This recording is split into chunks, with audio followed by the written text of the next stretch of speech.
Le 24 septembre 2025, un séisme politique sans précédent secoue l'Afrique. L'armée française quitte définitivement le continent. Victoire éclatante ou début d'une ère incertaine.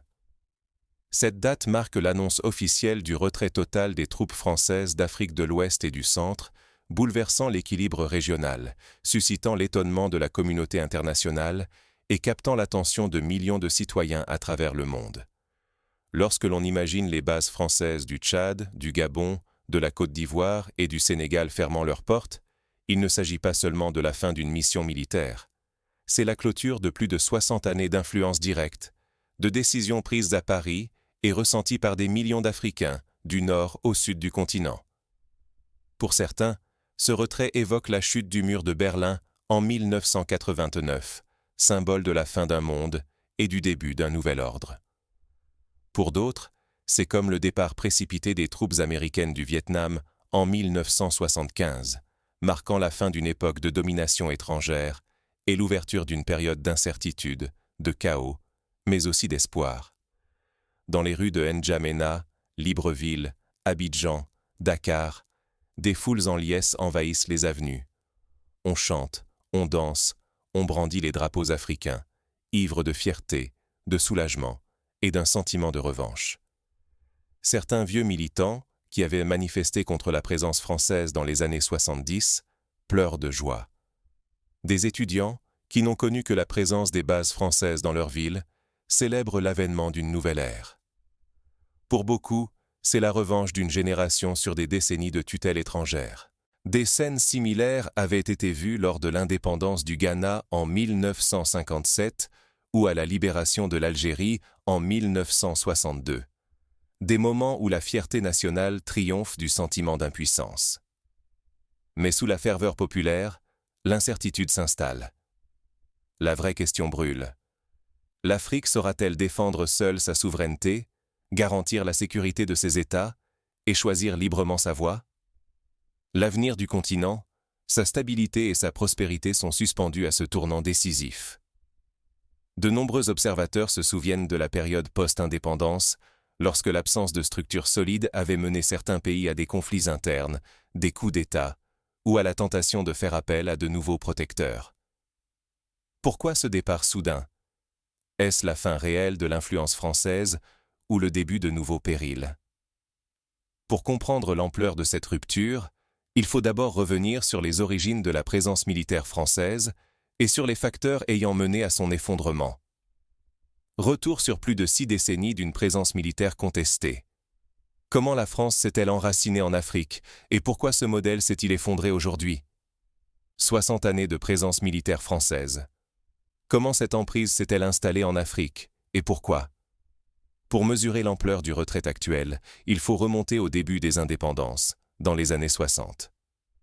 À ce moment charnière, alors que la vague de décolonisation submerge le continent, la France impose à ses anciennes colonies une série d'accords militaires, souvent signés dans la précipitation ou sous pression. Ces accords garantissent à Paris le maintien de base, un droit d'intervention et un accès privilégié aux ressources stratégiques africaines, masquant sous le vernis de l'indépendance une réalité de quasi-protectorat militaire.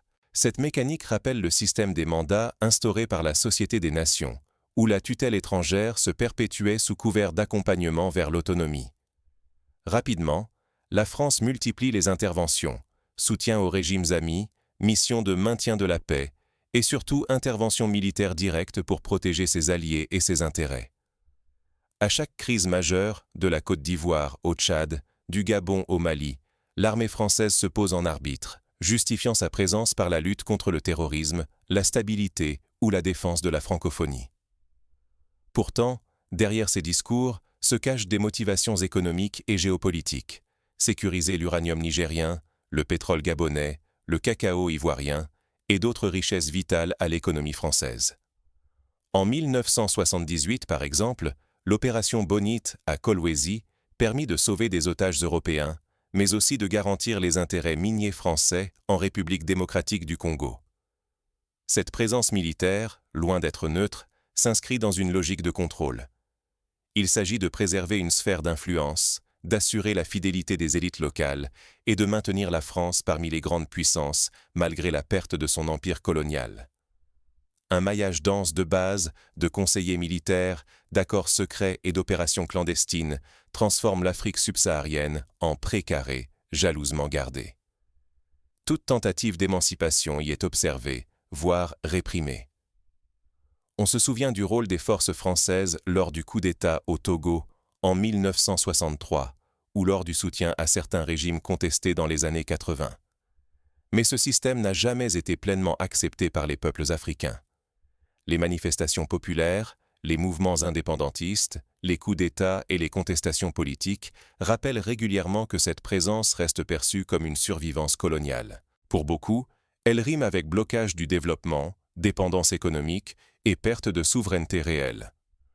En 1990, le soulèvement populaire au Bénin avait déjà montré la capacité des peuples à refuser l'ingérence étrangère, ouvrant la voie au changement démocratique.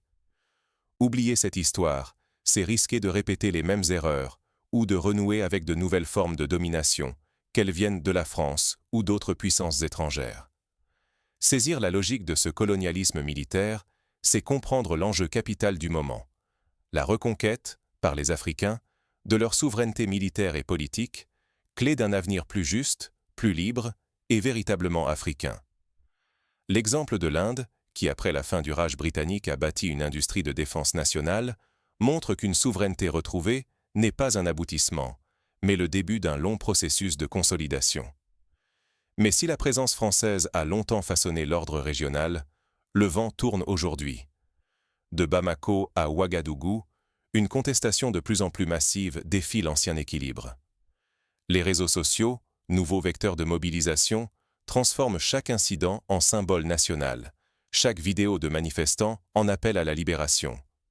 Des hashtags comme « France dégage » ou « Edge souveraineté africaine » sont partagés des millions de fois.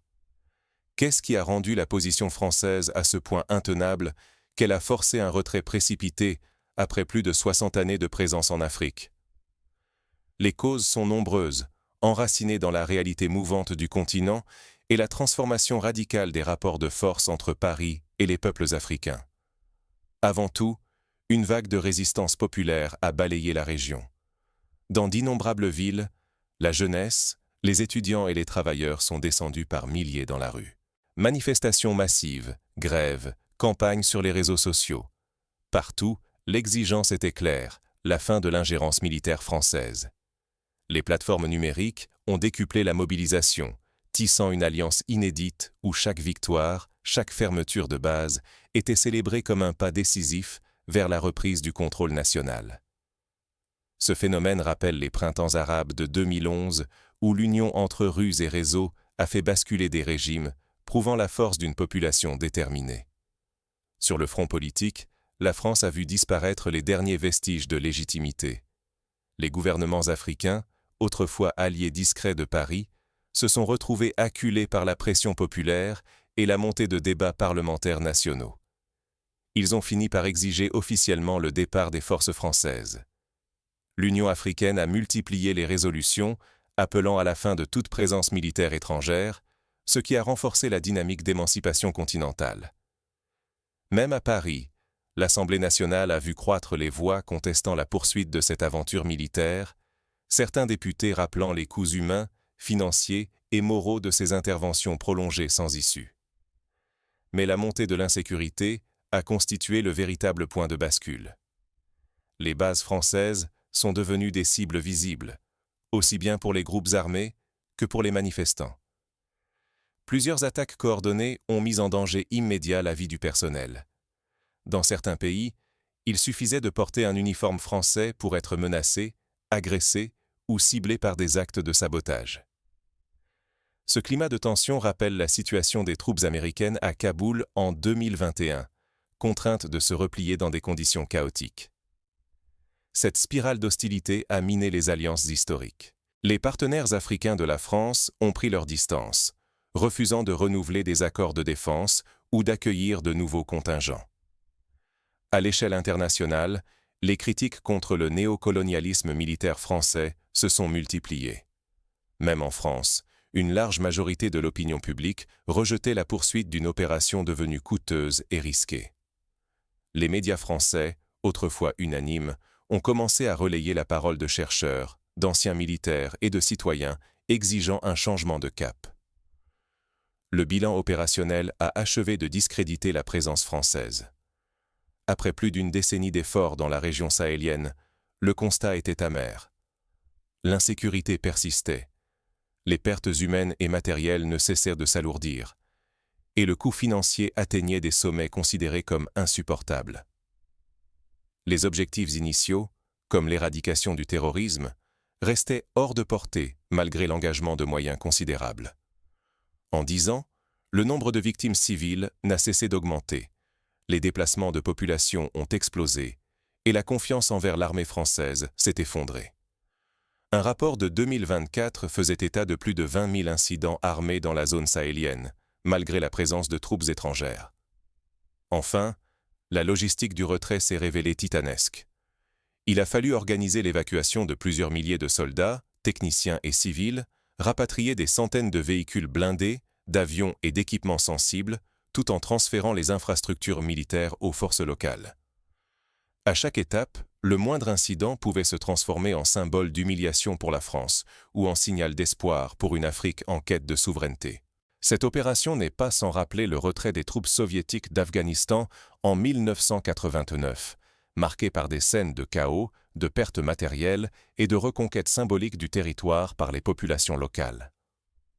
Désormais, l'enjeu est clair. Si les Africains ne saisissent pas cette occasion historique pour redéfinir leur sécurité et consolider leur indépendance, d'autres puissances étrangères pourraient bien tenter de remplir le vide laissé par le départ français. L'histoire est pleine d'exemples où le départ d'un empire ouvre la porte à d'autres ambitions, comme on l'a vu au Moyen-Orient après le retrait britannique. Mais la page ne se tourne pas sans inquiétude. Quelles sont les menaces et les opportunités qui émergent de ce nouvel équilibre de force? L'Afrique s'est libérée du joug français. Pourtant, le continent n'est pas à l'abri des convoitises. Une question brûle désormais toutes les lèvres. Qui viendra occuper le vide laissé derrière la France? Déjà, d'autres puissances avancent leurs pions. La Chine, la Russie, la Turquie, l'Inde et les pays du Golfe accélèrent leur implantation. Les investissements pleuvent. La Chine, à elle seule, injecte plus de 60 milliards de dollars dans les infrastructures, l'éducation et l'énergie.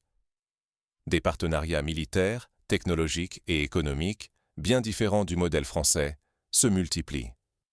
Au Niger, par exemple, des entreprises chinoises construisent de nouveaux barrages hydroélectriques, en échange de concessions minières. En Centrafrique, des formateurs russes épaulent l'armée nationale, tout en s'assurant l'accès à des ressources stratégiques. Mais cette ruée ne se fait pas sans tension. L'Afrique devient l'arène d'une compétition féroce. Chacun veut bâtir des routes ou des barrages en échange de ressources, installer des bases contre du pétrole ou du gaz, façonner l'opinion via ses médias ou ses réseaux sociaux. Le rêve d'indépendance risque de tourner court, remplacé par une nouvelle dépendance, plus subtile, mais tout aussi redoutable. Des exemples abondent. Au Sri Lanka, l'endettement envers la Chine a mené à la cession du port d'Hambantota pour 99 ans. En Zambie, la dépendance technologique grandissante pose la question du contrôle des données nationales. Pourtant, une force nouvelle se dessine sur le continent. De grandes puissances africaines, le Nigeria, l'Afrique du Sud, l'Égypte, le Maroc, s'affirment. Elles pèsent de plus en plus lourd dans la région, nouent des alliances sud-sud et veulent imposer une vision africaine du futur. L'architecture sécuritaire évolue, des forces régionales émergent, les armées nationales gagnent en compétences et la coopération transfrontalière se renforce face aux menaces communes. L'exemple de la force multinationale mixte contre Boko Haram, réunissant le Nigeria, le Tchad, le Cameroun et le Niger, prouve la capacité des États africains à unir leurs efforts pour leur sécurité collective. Les relations économiques changent, elles aussi. Les États africains diversifient leurs partenaires commerciaux et technologiques. Ils cherchent à mieux contrôler leurs ressources naturelles et débattent vivement de leur souveraineté monétaire, notamment autour du franc CFA. Partout, la volonté d'une indépendance financière réelle s'impose. Mais chaque choix comporte ses propres pièges, et la domination peut simplement changer de visage, venue d'Orient ou d'ailleurs. Au Kenya, par exemple, le développement de la fintech locale permet d'espérer une plus grande autonomie, mais l'influence d'acteurs extérieurs demeure forte. Dans cette recomposition accélérée, la vigilance politique et citoyenne devient cruciale. Sans elle, les chaînes d'hier pourraient simplement se rebaptiser. L'enjeu est immense. Inventer un modèle autonome où chaque peuple décide, garde la main sur ses richesses et écrit son avenir. La bataille pour l'indépendance ne fait que commencer. L'histoire du Botswana, qui a su préserver sa souveraineté sur les diamants en négociant avec De Beers, rappelle qu'il est possible de concilier ouverture et contrôle national. Mais l'histoire n'est pas écrite d'avance. Qui, du continent ou des nouveaux venus, imposera sa vision? Les expériences passées montrent que seul un engagement citoyen, une éducation politique et une transparence accrue permettront de déjouer les pièges de la dépendance, qu'elle soit militaire ou économique. La victoire militaire n'est qu'un commencement. Le retrait des troupes françaises nous libère, mais il ne garantit pas la renaissance africaine. Le défi, désormais, c'est de transformer cette indépendance en réalité concrète pour tous, dans chaque secteur de nos sociétés. Cela implique de bâtir des institutions fortes, capables de résister aux pressions extérieures et de répondre aux besoins des populations. L'unité africaine n'est plus un rêve, c'est la condition de notre puissance.